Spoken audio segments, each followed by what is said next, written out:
Shalom. I would like to start off by giving all praises, honor, and glory to Yahweh Ba'ashem Yahweh Shai, Ba'ashem Rakakadash. Double honors to the apostles and elders of great millstones. And salutation to you brothers that's pushing this truth in all honesty and sincerity. And just going to get into a quick lesson on no enchantment shall come against Jacob and Jacob's lineage, because this devil was scared that his time is running up and he knows judgment is coming. So you best believe that they doing all manner of wickedness that they can think of to try to offset these prophecies, but it's not happening. You know, yeah, they taking the wicked out of our people, and you know, that's just the judgment of the 2/3. But the remainder of Israel, the 1/3 and the elect, they not going to be taken by these enchantments and divinations.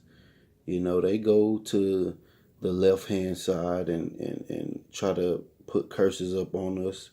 You know, even brothers out on the highways and byways, we see you demons and you devils trying to put curses on us, and it won't work. And this is nothing new. You know, they've been doing this time and time again. You know, and this is one account of Balak, a Moabite. In the scriptures, he wanted Balaam, a sorcerer, to curse Israel after we came out of Egypt. He wanted him to curse Israel, and I'm gonna grab that in Numbers. You know, Numbers, the 22nd chapter. This is Numbers chapter 22, and I'm going to start at verse. I'm going to start at verse 1.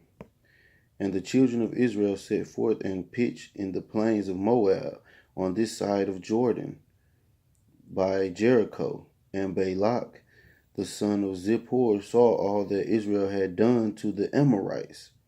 So this Moabite, this Gook, was scared, you know, of the power of the children of Israel. Ultimately, through the power of Yahweh Ba'ashem Yahweh Shai.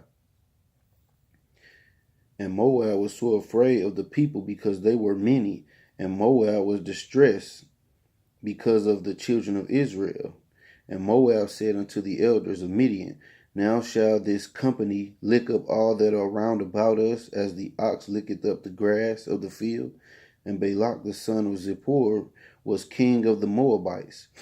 And at the time he sent messengers therefore unto Balaam.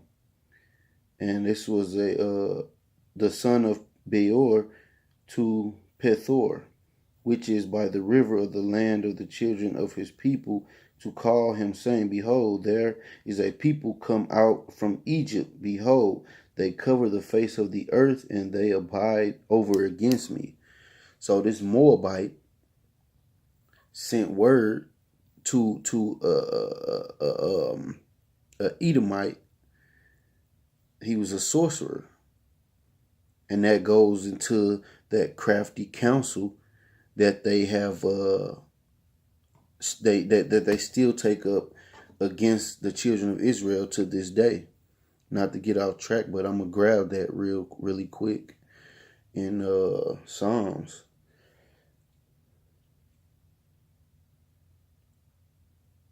And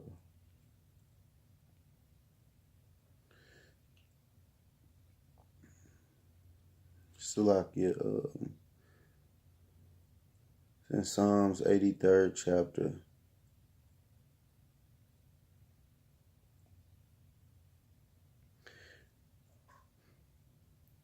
This is Psalms 83rd chapter, verse 1. Keep not thou silence, O Yahweh. Hold not thy peace, and be not still, O Yahweh. For lo, thine enemies make a tumult, and they that hate thee have lifted up thy head. They have taken crafty counsel against thy people, and consulted against thy hidden ones. They have said, Come, let us cut them off from being a nation, that the name of Israel may be no more in remembrance, Salakia. For they have consulted together with one consent, that they are confederate against thee. The tabernacles of Edom and the Ishmaelites, you Arabs, and of Moab, you Gook Chinese, and the Hagarenes, Gebal and Ammon, you Japanese, and Amalek, you so-called Jewish people, the Philistines, you dirty Hamite Africans, with the inhabitants of Tyre. Assur also is joined with them. They have hope in the children of Lot Salah. So this is nothing new. They have been coming together to try to get Israel to be cut off from our power, which is Yahweh Ba'ashem Yahushua. And they do the same thing this day with the UN. But you see, that's being broken up because the Lord has turned down these heathens, man. And he's going to raise up the elect, and eventually the whole nation of Israel is going to be perfect again. But I'm going to resume back at chapter 6. Come now, therefore, I pray thee, curse me this people, for they are too mighty for me. So these heathens, man, they know our power, man. They know how powerful we are with when we are in obedience to our God, our power, Yahweh, through his son, Yahweh Shah. So they're afraid of us, man. And they still are afraid of us. But they not afraid of niggas, man. They're afraid of Israelites, man.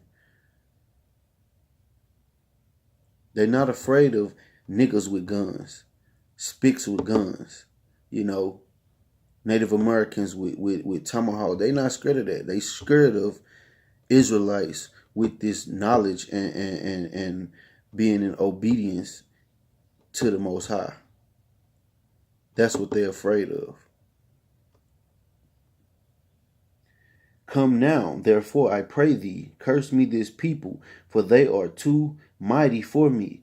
Peradventure I shall prevail, that we may smite them, and that I may drive them out of the land. For I wot that he whom thou blessed is blessed, and he whom thou cursed is cursed.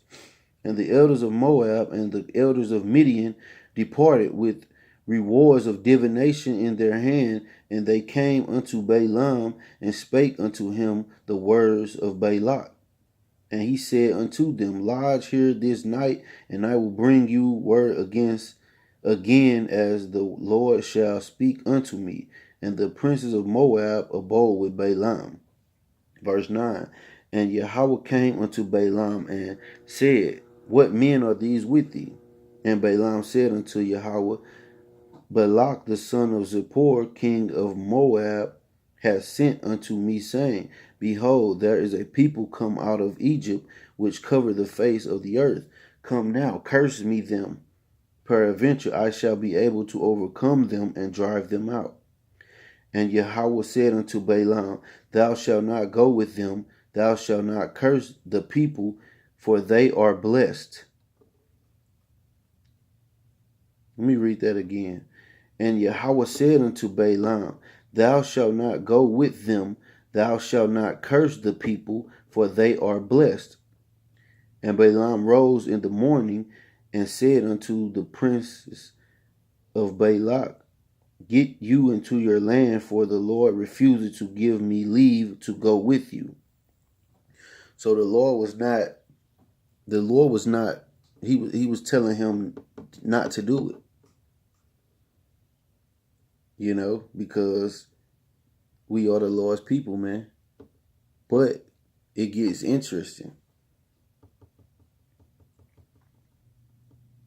And this is verse 14. And the princes of Moab rose up, and they went unto Balak, and said, Balaam refused to come with us.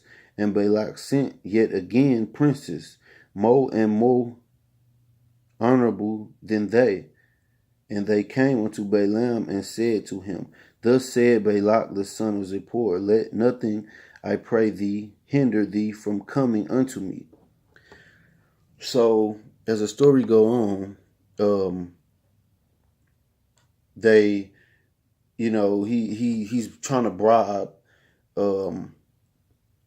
Balak is trying to bribe Balaam to, perform this curse against Israel. And, he makes up an excuse like, no, I can't go. He didn't want to say, the Lord told me not to. He just made up an excuse. Oh no, I can't go with your men. They too low level for me. But the Lord ended up telling him to go. And I'm gonna skip to verse 20. And Yahweh came unto Balaam at night and said unto him, If the men come to call thee, rise up and go with them. But yet the word which I shall say unto thee, that shalt thou do. And Balaam rose up in the morning and saddled his ass and went with the princes of Moab. And Yahweh's anger was kindled because he went, and the angel of the Lord stood in the way for adversary against him. Now he was riding upon his ass, and his 2 servants were with him. And the ass saw the angel of the Lord standing in the way, and his sword drawn in his hand. And the ass turned aside out of the way and went into the field. And that story goes, he ended up smiting his donkey, and his donkey begins to speak and basically embarrasses him in front of, the congregation of the men that he with. And so an angel appeared. I'm gonna skip to verse 35. And the angel of the Lord said unto Balaam, Go with the men, but only the word that I shall speak unto thee, that thou shalt speak. So Balaam went with the princes of Balak. And when Balak heard that Balaam was come, he went out to meet him unto a city of Moab, which is in the border of Arnon, which is in the utmost coast. And Balak said unto Balaam, Did I not earnestly send unto thee to call thee? Wherefore camest thou not unto me? Am I not able indeed to promote thee to honor? So he's steady trying to bribe him with an esteemed position, with an honorable position. And that's another way how Esau tries to bribe our people with fame and glory. Same as Satan when he tried to tempt the Lord and give him the kingdoms of the world. But he said it's already mine. Why should I bow down and worship you when all this belongs to my Father? So what are you Israelites are getting swept away with the enchantments of Esau when it's already yours, man? It's already ours, man. We already won. We just have to play out this our roles, and so be it. 2/3 are gonna fall away. They're gonna be caught up in this bullshit. That's just the way the Lord has written this movie. but eventually we all going to be righteous. I'm going to skip to chapter 23, verse 6. And he returned unto him, and he stood by his burnt sacrifices, he and all the princes of Moab. And he took up his parable and said, Balak, the king of Moab, hath brought me from Aram, out of the mountains of the east, saying, Come, curse me Jacob, and come defy Israel. How shall I curse whom God hath not cursed? Or how shall I defy whom the Lord hath not defied? For from the top of the rocks I see him, and from the hills I behold him. Lo, the people shall dwell alone, and shall not be reckoned among the nations. So you whatever the Lord is for, that's what it's gonna be. Whoever the Lord is for, whoever the Lord is against, you just doomed. You know, even the heathens know that. But this devil Esau, the Lord put that spirit on him to still be just be the adversary. So he won't rest, until the Lord put him down.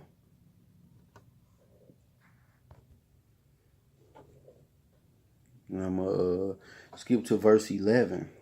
And Balak said unto Balaam, What hast thou done unto me? I took thee to curse mine enemies, and behold, thou hast blessed them altogether. And he answered and said, Must I not take heed to speak that which the Lord hath put in my mouth? And Balak said unto him, Come, I pray thee, with me unto another place from whence thou mayest see them. Thou shalt see but the utmost part of them, and shalt not see them all, and curse me them from thence. So the Lord used Balaam to bless the Israelites when Balak was trying to get him to curse the Israelites. So the same thing is gonna happen to this devil Esau, man. No enchantment shall go against Jacob. So look at what happened when they tried to put crack on the streets and all these drugs and man, just flood our communities with drugs, man. Now, look at these Edomites. They are dying in rapid numbers. They're not reproducing. They're dying in rapid numbers.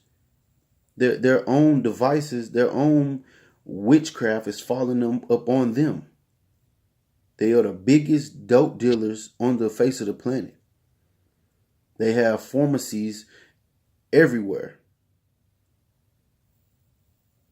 And it's taking out their own people now. So no enchantment shall come against Jacob, man. Nothing that you do. You might get a few 2/3, but a lot of 2/3, but the ones that the Lord want, you're not gonna get them. You're not gonna get them, and these 2/3, they're gonna rise up against you as well. So all that you do to try to come against the Israelites is really not gonna work. It's not gonna be in your favor. The scriptures say the joy of the triumphant of the wicked is short, roughly paraphrasing. So you might get something done, but your task and your agenda on a whole scale is gonna come to naught, man.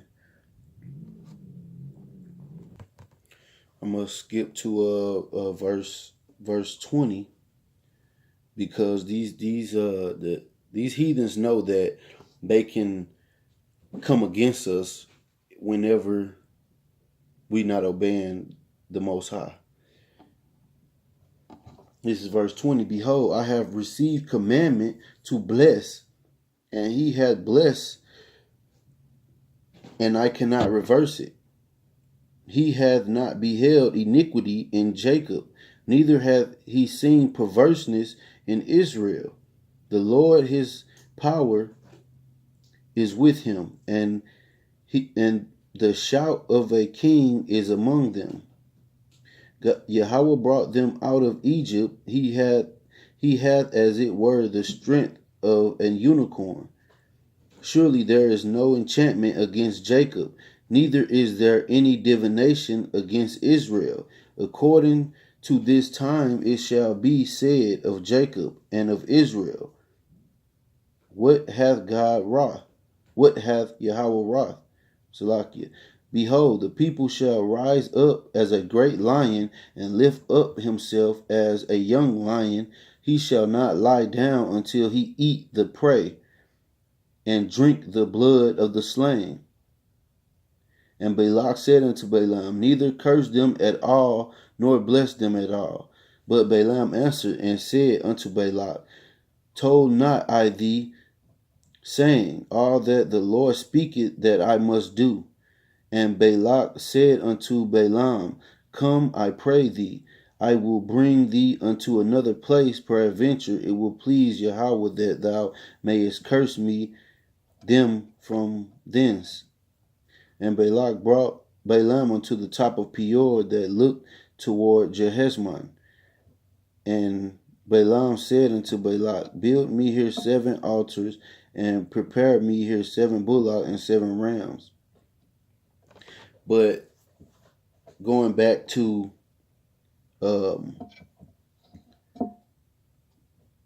verse 25, and Balak said unto Balaam, neither curse them at all, nor bless them at all. So now he trying to take back his attempt to curse the Israelites. And you know, he's trying to go to these different places to see if the witchcraft is going to work over here, over there, you know. But it tells you, no enchantment shall come against Jacob. Neither is there any divination against Israel. So you got an influx of witchcraft and witches out here that's trying to cast spells on men and try to, cast spells on Israelites, man. And it's not going to work. It's going to fall back on your own head. I'm going to hop over to chapter 24, and I'm going to end it real soon. I'm going to start at verse 8. Yahweh brought him forth out of Egypt. He had, as it were, the strength of a unicorn, and that means like a wild bull. He shall eat up. He shall eat up the nations, his enemies, and shall break their bones and pierce them through with his arrows. He crouched, he lay down as a lion, and as a great lion, who shall stir him up? Blessed is he that blesseth thee, and cursed is he that curseth thee. And I'm gonna get into I'm gonna show how even your enemies, you Israelites, even your enemies can't do more than what the Lord allowed them. And back then, they knew that the Lord was in control of things, man. Even the people that the Lord had no connection to, these heathen nations. This is verse 13, chapter 24, Numbers chapter 24, verse 13. If Balak would give me his house full of silver and gold, I cannot go beyond the commandment of the Lord, to do neither good or bad of my own mind, but what the Lord said that I will speak. And now behold, I go unto my people. Come therefore, and I will advertise thee what this people shall do to thy people in the latter days. So he going to tell them, to show them what we going to do to these nations in the latter days. And we are in the latter days. And this is verse 15. And he took up his parable and said, Balaam, the son of Beor, hath said, and the man whose eyes were open hath said, he hath said which heard the words of Yahweh, and knew the know, the not Salakia, and knew the knowledge of the Most High, which saw the vision of the Almighty, falling into a trance, but having his eyes open. I shall see him, but not now. I shall behold him, but not nigh. There shall come a star out of Jacob, and a scepter shall rise out of Israel, and shall smite the corners of Moab, and destroy all the children of Sheth. And Edom shall be a possession. Seir also shall be a possession for his enemies. And Israel shall do valiantly. Out of Jacob shall come he that shall have dominion, and shall destroy him that remaineth of the city. And when he looked on Amalek, he took up his parable and said, Amalek was the first of the nations, but his latter end shall be that he perish forever. And that's going into Revelations when the Lord said that Edom shall be cut off, shall be extinct. They're going to be the first nation to go extinct. And it's and verse 18, and Edom shall be a possession. Because the scripture said Jacob shall possess his possessors. It also said, the scripture also says, he that leadeth into captivity, in Revelation, he that leadeth into captivity shall go into captivity. So, and this is in the Old Testament. That goes to prove that the Old Testament, the Apocrypha, the New Testament, they're all one, man. They all complement each other.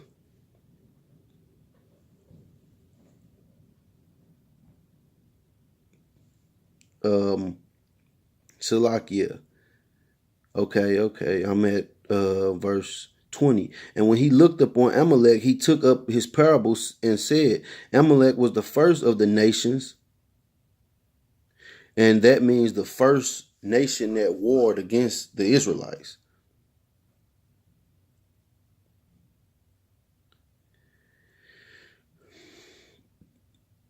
But his latter end shall be that he perish forever.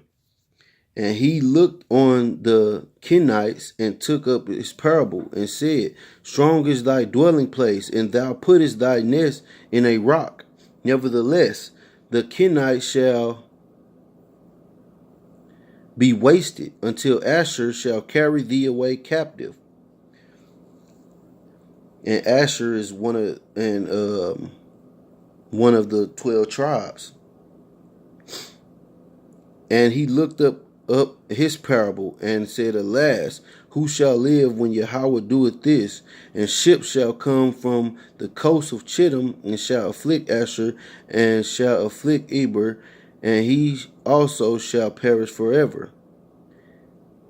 And Balaam rose up and went and returned to his place, and Balak also went his way. But Salakia, I'll try to make it short, but just going in to show you that, you know, you can't do anything against the Israelites that the Most High does not ordain. And it's time for you nations to go down. And that's where we at. We are playing, all these prophecies are coming to pass, man. It's evident.